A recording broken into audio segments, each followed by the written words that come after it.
Panahon na para matupad ang matagal niyang hiling. Miss na miss ko po kayo. Tagal ko pong iniling to kay bro. Pero kapalit nito ay isang mabigat na paalam. Mga kapatid, wala na si Santino. Magtitipon-tipon ang lahat para ipagdiwang ang kanyang buhay.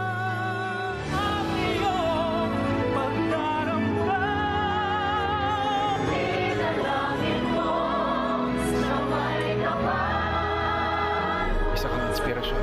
Kasama mo si bro. Mahal na mahal ka namin. Maraming salamat, Santino. Ipagpapatuloy namin ang himalamong taglay habang nasa piling ka na ni bro. Huwag po tayo mag-alala. Hindi po niya tayo iiwanan. May bukas pa finale. November 15, Friday, 8 a.m. Sa Kapamilya Online Live.